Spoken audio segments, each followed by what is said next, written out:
మహేశ్వర్ రెడ్డి గారు ముఖ్యంగా రఘురామకృష్ణంరాజు వర్సెస్ మా ఐపీఎస్ సునీల్ కుమార్ గారికి మధ్య రోజు పచ్చగడ్డి వేస్తే భగ్గమంటున్న పరిస్థితి వాళ్ళిద్దరి మధ్య.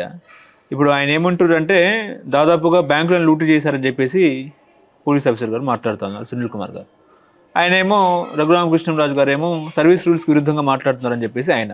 అసలు వీళ్ళిద్దరి మధ్య అసలు ఏం జరుగుతూ ఉంది, ఏం చెప్తారు సార్? అంటే అప్పుడు కూడా విచారణ చేసేటప్పుడు రఘురామరాజును థర్డ్ డిగ్రీ మెథడ్స్ అప్లై చేయి. ఒక బాధ్యత గల ఆఫీసులో ఉన్న వ్యక్తిని ఆ మాదిరి ట్రీట్ చేయడం అంత మంచిది కాదు. విచారణ చేసుకోండి, ఒకవేళ అవినీతి ఆరోపణలో బ్యాంకుల యొక్క విచారణ చేయాలంటే చేయొచ్చు, కానీ ఆ మాదిరి థర్డ్ డిగ్రీ మెథడ్స్ అప్లై చేసి రాజకీయ నాయకులను కొట్టడం అంటే తప్పే.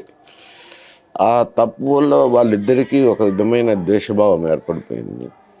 అతను మాట్లాడేది ఐపీఎస్ ఆఫీసర్గా ఉండి పర్సనల్గా మాట్లాడకూడదు. ఆయన రఘురామకృష్ణరాజు అంటుండేది కరెక్టే, ఎందుకంటే పర్సనల్గా మాట్లాడుతున్నాడు, అతను పర్సనల్గా తీసుకొని మాట్లాడుతున్నారు అని చెప్పి అంటున్నారు.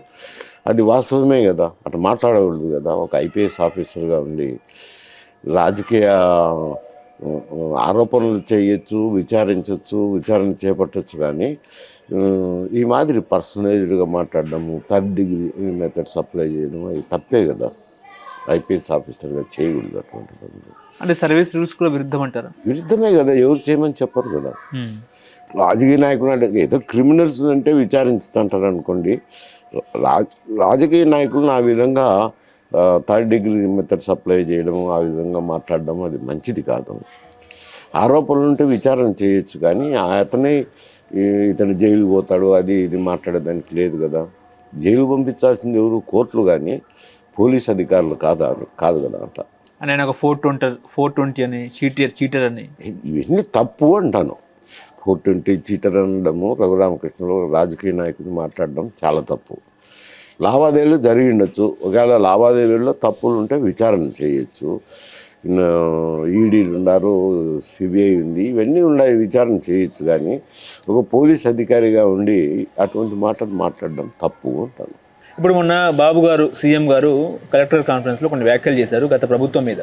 ఇప్పుడు ఆయన ఏమంటారు అంటే గతంలో జగన్మోహన్ రెడ్డి ఋషికొండకు బోడి గుండు కొట్టారు, రాష్ట్రాన్ని సర్వనాశనం చేశారు, తాడపల్లి ప్యాలెస్లో రంగు రాళ్లపై బొమ్మల కోసం 100 కోట్లు ప్రజాధనాన్ని దుర్వినియోగం చేశారని చెప్పేసి కూడా సీఎం గారు మాట్లాడుతున్నారు. నిజమే అంటారా?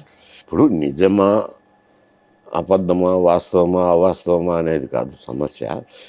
ప్రజలైతే అతను 8 హామీలు ఇచ్చినారు, హామీలు ఇచ్చి నెరవేర్చినా కానీ ప్రజల తీర్పు వేరే విధంగా వచ్చింది.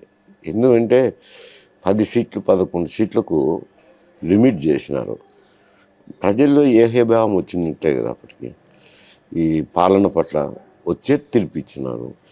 తీర్పిచ్చినప్పుడు కొన్ని రోజులు ఆయన కూడా కొంచెం గమ్ము నుండి ప్రభుత్వాన్ని వాళ్ళని తప్పులు చేయనిచ్చి మళ్ళీ మాట్లాడచ్చు. ఇప్పుడే మాట్లాడితే ఎట్టుంటుంది అంటే ఖచ్చిపోతనంగా కనపడుతుంది. వాళ్ళు అట్నే మాట్లాడతారు, అధికారంలో ఉన్నారు కాబట్టి బుద్ధి పుట్టినట్టు మాట్లాడితే నిన్న కాక మొన్న ఓడిపోతే మమ్మల్ని ఎందుకు విమర్శించేది అని మాట్లాడతారు. ఇప్పుడు సోషల్ మీడియాలో ఎక్కడ చూసిన ఒక చర్చ ఏంటంటే ఉండవల్లి అరుణ్ కుమార్ గారు జగన్కి పాజిటివ్గా మాట్లాడుతున్నారు అని చెప్పేసి చర్చ నడుస్తూ ఉంది. అంబటి రాంబాబు గారేమో ఉండవల్లి అరుణ్ కుమార్ గారిని కలిశారు. సో ఉండవల్లి అరుణ్ కుమార్ గారు వైసీపీలోకి వస్తారని చర్చ నడుస్తూ ఉంది. మీకేమైనా అట్లా అనిపిస్తుందా ఏమైనా? అంటే ఇప్పుడు అతను కాంగ్రెస్ పార్టీలో ఉన్నాడు, రాజకీయాలకు దూరం అవుతారని కూడా చెప్పినాడు. చెప్పిన తర్వాత ఇప్పుడు 1-2 మాటలు మాట్లాడచ్చు, దాంట్లో తప్పేముంది. వాళ్ళ తండ్రి గారు ఉన్నప్పుడు తండ్రి గారి తరఫున ఉన్నాడు కదా ఉండవల్లి అరుణ్ కుమార్. ఇప్పుడు కొడుకులు ఉన్నారు కాబట్టి కొడుకును 1-2 మంచి మాటలు అనేదానికి అనొచ్చును అంత తప్పేం తప్పులు పట్టలేదు. అంటే మళ్ళీ వైసీపీ అంటే వైఎస్ రాజశేఖర పాత దోస్తులందరూ కూడా జగన్మోహన్ రెడ్డి పార్టీలోకి వస్తారనేది ఏమైనా చర్చ నడుస్తూ ఉందా? వస్తారని ఎట్లా చెప్తాం?